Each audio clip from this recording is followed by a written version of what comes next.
Once again, welcome back to KC's Classes. KC's Classesന്റെ മറ്റൊരു ജോഡിയിലേക്ക് എല്ലാവർക്കും സ്വാഗതം. This is Kiran CS. Sreenarayana open university BCom third semester exams start ചെയ്യാൻ പോവാണ്. ആദ്യത്തെ exam ആയിട്ട് വരുന്നത് ഏറ്റവും ഇമ്പോർട്ടൻ്റ് ആയിട്ടുള്ള പേപ്പറാണ് അഡ്വാൻസ്ഡ് ഫിനാൻഷ്യൽ അക്കൗണ്ടിങ്. നമ്മൾ ഈ ഒരു സബ്ജക്റ്റിന്റെ ഇമ്പോർട്ടൻറ്റ് ക്വസ്റ്റ്യൻസിന്റെ വീഡിയോ, ദെൻ ഉറപ്പായും പ്രതീക്ഷിക്കുന്ന essay ചോദ്യങ്ങൾ, അതുപോലെ തന്നെ പാർട്ട് എയിലും ബിയിലുള്ള 1 മാർക്സ് 2 മാർക്സ് ചോദ്യങ്ങൾ, ഇതൊക്കെ ഡിസ്കസ് ചെയ്ത് കഴിഞ്ഞിട്ടുള്ളതാണ്. കാണാത്തുണ്ടെങ്കിൽ കാണാം. സ്മാർട്ട് സ്റ്റഡിക്ക് വളരെ ഹെൽപ്ഫുൾ ആയിരിക്കും. സോ ഇന്നത്തെ വീഡിയോയിൽ ഉറപ്പായും പ്രതീക്ഷിക്കുന്ന പാർട്ട് സിയിലുള്ള 5 മാർക്സിന്റെ ചോദ്യങ്ങളാണ് ഇൻക്ലൂഡ് ചെയ്തിട്ടുള്ളത്. വീഡിയോയിലോട്ട് പോണേക്കാൾ മുമ്പ് പറയാനുള്ളത്, നമ്മുടെ സ്ഥാപനം Sreenarayana open university BCom BBA എല്ലാ സെമസ്റ്ററിലെയും ക്ലാസ്സസ് പ്രൊവൈഡ് ചെയ്യുന്നുണ്ട്. നമ്മുടെ ആപ്പിലൂടെയാണ് ക്ലാസ്സസ് അവൈലബിൾ ആവുക. റെക്കോർഡ് ക്ലാസ്സസ് ഉള്ളതുകൊണ്ട് തന്നെ എപ്പോൾ വേണമെങ്കിലും പഠിച്ച് ഡൗട്ടുള്ളത് ചോദിക്കാനുള്ള അവസരമുണ്ടെന്നുള്ളതാണ്. ഇതുവരെയുള്ള നമ്മുടെ റിസൾട്ട്സ് ഒക്കെ സൂപ്പർ റിസൾട്ട്സ് ആണ് കേട്ടോ. സോ നമ്മുടെ ക്ലാസ്സിൽ ജോയിൻ ചെയ്ത് പഠിച്ച് നല്ല മാർക്ക് മേടിക്കാൻ താല്പര്യമുള്ള സ്റ്റുഡൻസിനെ ഡിസ്ക്രിപ്ഷൻ ബോക്സിലുള്ള എൻ്റെ വാട്സപ്പ് നമ്പറിൽ കോൺടാക്ട് ചെയ്യാം, ക്ലാസ്സസ് ആക്സസ് ചെയ്യാം. അതുമാത്രമല്ല, സ്റ്റുഡൻസ് ഏറ്റവും കൂടുതൽ റിക്വസ്റ്റ് ചെയ്തിരുന്ന ഷോർട്ട് നോട്ട്സും അവൈലബിൾ ആണ്. ടോട്ടൽ ഏകദേശം 267-68 പേജസ് ഉള്ള നമ്മുടെ ഒരു പേപ്പർ, നമ്മുടെ ഷോർട്ട് നോട്ട് 39 പേജിലേക്ക് കറക്റ്റ് എല്ലാ മൊഡ്യൂൾസും കവർ ചെയ്തിട്ട് പ്രിപ്പയർ ചെയ്തിട്ടുണ്ട് കേട്ടോ. നിങ്ങൾക്ക് അത്രത്തോളം യൂസ്ഫുൾ ആയിരിക്കും. സോ നിങ്ങൾക്ക് ആക്സസ് ചെയ്യണമെങ്കിൽ ഡിസ്ക്രിപ്ഷൻ ബോക്സിലുള്ള എൻ്റെ വാട്സപ്പ് നമ്പറിൽ കോൺടാക്ട് ചെയ്താൽ മതി, നിങ്ങൾക്ക് അവൈലബിൾ ആണ് കേട്ടോ. അപ്പോൾ നമുക്ക് സ്റ്റാർട്ട് ചെയ്യാം. ടോട്ടൽ 8 ചോദ്യങ്ങളാണ് വരുന്നത്. അതിൽ 6 എണ്ണത്തിന് ആൻസർ കൊടുക്കുക. അപ്പോൾ പാർട്ട് സിയിൽ നമ്മൾ പ്രതീക്ഷിക്കുന്നത് 5 തിയറി ചോദ്യങ്ങളും 3 പ്രോബ്ലംസും ആണ്.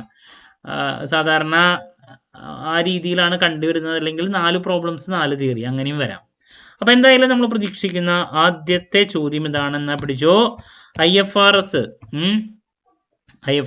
റിലേറ്റ് ചെയ്തിട്ടുള്ളത് അതിൻ്റെ 3 എണ്ണത്തിൽ ഏതെങ്കിലും ഒരെണ്ണം, നീഡ്സോ അതല്ലെങ്കിൽ ഫീച്ചേഴ്സോ ദെൻ ബെനഫിറ്റ്സ്, ഇതിലേതെങ്കിലും ഒരെണ്ണം ചോദിച്ചിട്ട് ഒരു ചോദ്യം എന്തായാലും എക്സ്പെക്ട് ചെയ്യുന്നുണ്ട്. ഒരു കാരണവശാലും സ്കിപ്പ് ചെയ്യരുത്. Then next, difference between US GAAP and Indian gap. Okay, പിന്നെ ഇന്ത്യസും IFRS തമ്മിലുള്ള ഡിഫറൻസ് ഞാൻ SCക്കാണ് കൂടുതൽ പ്രതീക്ഷിക്കുന്നത്. അതുകൊണ്ട് തന്നെ ഞാനിവിടെ എഴുതുന്നില്ല ആ ഒരു കാര്യം. നെക്സ്റ്റ്, അക്കൗണ്ടിങ് സ്റ്റാൻഡേർഡ്സിൽ ഏതെങ്കിലും 1-2 അതിൻ്റെ സ്കോപ്പ് എഴുതാൻ വേണ്ടിയിട്ടുള്ള ഒരു ചോദ്യമാണ് പ്രതീക്ഷിക്കുന്നത്. അപ്പോൾ നിങ്ങൾ ആ ഒരു മൊഡ്യൂൾ ലാസ്റ്റ് നോക്കിയാൽ മതി. ഞാൻ ഇമ്പോർട്ടൻറ്റ് ക്വസ്റ്റ്യൻസിൻ്റെ വീഡിയോയിൽ തന്നെ മെൻഷൻ ചെയ്തിട്ടുണ്ടായിരുന്നു. അപ്പോൾ ഏറ്റവും കൂടുതൽ പ്രതീക്ഷിക്കുന്നത് ഒന്നെങ്കിൽ ഇൻവെൻറ്ററീസ് അക്കൗണ്ടിങ് സ്റ്റാൻഡേർഡ് വരുന്നത് IND-AS 2 ആണ്. ചിലപ്പോൾ അതോ IND-AS 2 അതല്ലെങ്കിൽ അതിൻ്റെ സ്കോപ്പാണ് ചോദിക്കാറ് സാധാരണ ഓരോന്നിൻ്റെയും, അതിൻ്റെ ബേസിക് കാര്യങ്ങൾ. അതുപോലെ തന്നെ property, plant and equipment PPE accounting standard 16.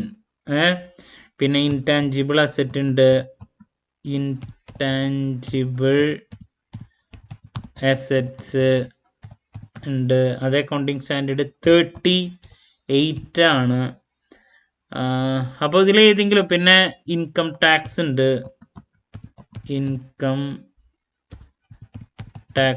അപ്പോൾ ഏതെങ്കിലും ഒരു അക്കൗണ്ടിങ് സ്റ്റാൻഡേർഡാണ് ഞാൻ പ്രതീക്ഷിക്കുന്നത്.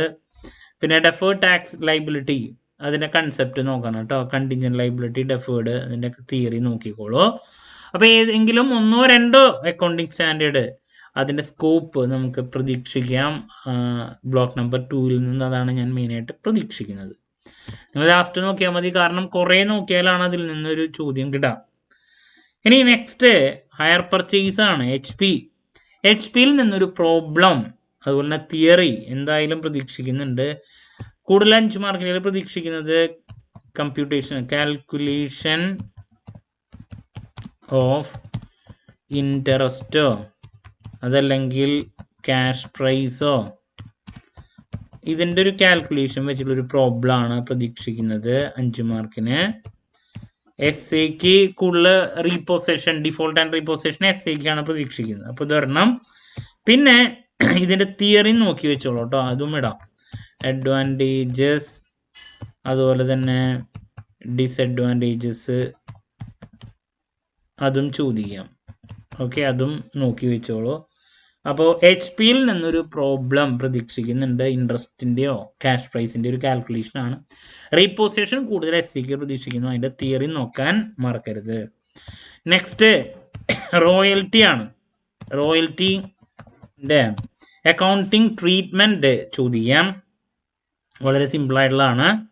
റോയൽറ്റി അക്കൗണ്ട്സ് അതിൻ്റെ അക്കൗണ്ടിങ് ട്രീറ്റ്മെൻറ്റ് അത് ചോദിക്കാം. പിന്നെ പ്രോബ്ലം അനലറ്റിക്കൽ ടേബിള് വരച്ച് സിമ്പിളായിട്ടുള്ള, ചിലപ്പോൾ അത് മാത്രം വരയ്ക്കാൻ വേണ്ടിയിട്ട് ഒരു ചോദ്യവും വേണമെങ്കിൽ ചോദിക്കാം. അനലറ്റിക്കൽ ടേബിള് വരയ്ക്കാൻ വേണ്ടി മാത്രം 5 മാർക്കിൻ്റെ അല്ലേ, എൻട്രി ഇല്ലാണ്ട് അങ്ങനെയും. അപ്പോൾ ഒരു പ്രോബ്ലം അതുപോലെ തന്നെ അതിൻ്റെ അക്കൗണ്ടിങ് ട്രീറ്റ്മെൻറ്റ് നിർബന്ധമായും പഠിക്കുക. അതാണ് നെക്സ്റ്റ് എക്സ്പെക്ട് ചെയ്യുന്നത്. ഇനി നെക്സ്റ്റ് ബ്രാഞ്ചിൽ നിന്നാണ് തിയറിയും പ്രതീക്ഷിക്കുക. തിയറി പിന്നെ എസ് ഐക്ക് ആണ് ഞാൻ ഇതിൻ്റെ പ്രോബ്ലം കൂടുതൽ എക്സ്പെക്ട് ചെയ്യുന്നത്. അപ്പോൾ ബ്രാഞ്ച് അതിൻ്റെ ടൈപ്സ്, അതിൽ 3 ടൈപ്പിൽ ഏതെങ്കിലും ഒരെണ്ണം, ഡിപ്പെൻഡൻറ്റ്, ഇൻഡിപെൻഡൻറ്റ്, ഫോറിൻ, അതിൽ ഒരെണ്ണം എക്സ്പെക്ട് ചെയ്യാം. പിന്നെ അതിൻ്റെ ഒബ്ജക്റ്റീവ്സ് ഉണ്ട്, തിയറിയിൽ നോക്കണം. Meaning and objectives. പിന്നെ പ്രോബ്ലം സിമ്പിളായിട്ടുള്ളത് പ്രതീക്ഷിക്കുന്നത് ഡിപ്പെൻഡൻറ്റ് ബ്രാഞ്ചിൽ ബ്രാഞ്ച് സ്റ്റോക്ക് അക്കൗണ്ട് വരയ്ക്കാൻ വേണ്ടിയിട്ടോ, അല്ലെങ്കിൽ ബ്രാഞ്ച് ഡെറ്റേഴ്സ് അക്കൗണ്ട് വരയ്ക്കാൻ വേണ്ടി മാത്രമായിട്ടുള്ള ചോദ്യങ്ങൾ വേണമെങ്കിൽ പ്രതീക്ഷിക്കാം. അതാണ്. അപ്പോൾ തിയറിയും ഈ പ്രോബ്ലം നോക്കുക. വലിയ പ്രോബ്ലം ഞാൻ എസ് ഐക്കാണ് എക്സ്പെക്ട് ചെയ്യുന്നത്. ഇനി നെക്സ്റ്റ് കൺസൈൻമെൻ്റ് ആണ്. കൺസൈൻമെൻറ്റിൻ്റെ ബേസിക് തിയറി, ഫീച്ചേഴ്സ് ചോദിക്കാം. ദെൻ കൺസൈൻമെൻറ്റും സെയിലും തമ്മിലുള്ള ഡിഫറൻസ് ഉണ്ട്, അതും നമുക്ക് പ്രതീക്ഷിക്കാൻ നോക്കണം. കൺസൈൻമെൻറ്റ് വേഴ്സസ് സെയിൽ ഡിഫറൻസ് അത് നോക്കണം. പിന്നെ മറ്റൊരു question, calculation of value of unsold stock, ഒരു പ്രോബ്ലം, അതും പ്രതീക്ഷിക്കാൻ സാധിക്കുന്നതാണ്. ഓക്കെ, അപ്പോൾ ഇതൊക്കെയാണ് നമ്മൾ എക്സ്പെക്റ്റ് ചെയ്യുന്ന ചോദ്യങ്ങൾ കൂടുതൽ 5 മാർക്കിൻ്റെയിൽ. അപ്പോൾ ഫസ്റ്റ് ബ്ലോക്കിൽ നിന്ന് IFRSനെ റിലേറ്റ് ചെയ്തിട്ടുള്ള നീഡ്സ്, ഫീച്ചേഴ്സ്, ബെനഫിറ്റ്സ് ഏതെങ്കിലും ഒരെണ്ണം, പിന്നെ ഗ്യാപ്പിൻ്റെ ഡിഫറൻസുകൾ, അക്കൗണ്ടിങ് സ്റ്റാൻഡേർഡ്സിൽ ഏതെങ്കിലും ഒരെണ്ണോ 2 വരെ ചോദിക്കാം. ഒരെണ്ണമൊക്കെയാണ് കൂടുതൽ എക്സ്പെക്ട് ചെയ്യുന്നത്.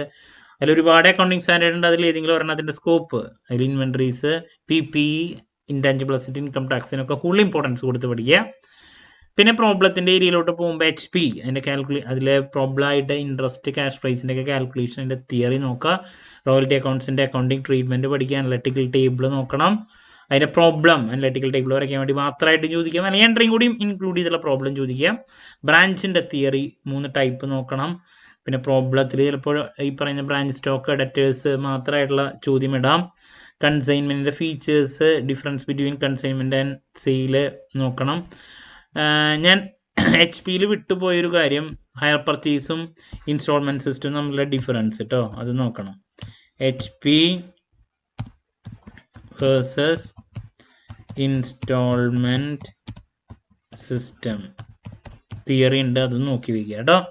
അപ്പം ഇതൊക്കെയാണ് നമ്മൾ പാർട്ട് സിയിൽ 5 മാർക്കിൽ പ്രതീക്ഷിക്കുന്നത്. 8 ചോദ്യങ്ങളാണ്, അതിൽ 6 ആൻസർ കൊടുത്താൽ മതി. 5 തിയറിയും 3 പ്രോബ്ലംസാണ് സാധാരണ കണ്ടുവരുന്നത്. 50-50യും പ്രതീക്ഷിക്കുക. ക്ലാരിറ്റി കിട്ടിയെന്ന് പ്രതീക്ഷിക്കുന്നു. എന്ത് ഡൗട്ട് ഉണ്ടെങ്കിലും കമൻറ്റ് ചെയ്യാതിനുള്ള മറുപടി ഞാൻ വീഡിയോസിലൂടെ നൽകുന്നതായിരിക്കും. ഇപ്പോൾ നമ്മൾ ഇമ്പോർട്ടൻറ്റ് ക്വസ്റ്റ്യൻസിൻ്റെ വീഡിയോ ഉറപ്പായും പ്രതീക്ഷിക്കുന്ന ഓരോ പാർട്ടിലെ ചോദ്യങ്ങളുടെ ഡിസ്കഷൻ, പിന്നെ ഷോർട്ട് നോട്ടിന് ഞാൻ പറഞ്ഞു അവൈലബിൾ ആണെന്ന്, ഇതൊക്കെ ചെയ്ത് കഴിഞ്ഞിട്ടുള്ളതാണ്. ഇനി ലാസ്റ്റ് ഡേ എക്സാമിനേഷൻ ടിപ്സ് ഉണ്ടായിരിക്കും. ദെൻ ഏറ്റവും കൂടുതൽ കുട്ടികൾ എക്സ്പെക്ട് ചെയ്യുന്ന എക്സാം റിലേറ്റഡ് ലൈവാണ്. അപ്പോൾ അത് നിങ്ങൾക്ക് 31-ാം തീയതിയാണല്ലോ എക്സാം വരുന്നത്. അപ്പോൾ നാളെ തന്നെ നമ്മൾ ലൈവ് ഇടാൻ ഉദ്ദേശിക്കുന്നുണ്ട്. അപ്പോൾ നാളെ ലൈവ് ഉണ്ടായിരിക്കും. അതിൻ്റെ ടൈമിങ്ങൊക്കെ നമ്മുടെ ചാനലിലൂടെ നമ്മൾ അപ്ഡേറ്റ് ചെയ്യും കേട്ടോ. ഓക്കെ, അപ്പോൾ എല്ലാവരും ലൈവ് അറ്റൻഡ് ചെയ്യുക. എന്ത് ഡൗട്ട് ഉണ്ടെങ്കിലും കമൻറ്റ് ചെയ്യാനുള്ള മറുപടി ഞാൻ വീഡിയോസിലൂടെ നൽകുന്നതായിരിക്കും. മറ്റൊരു വീഡിയോയുമായി വീണ്ടും കാണാമെന്ന പ്രതീക്ഷയോടെ നിർത്തുന്നു. This is Kiran CS signing off. Have a nice day. Thank U.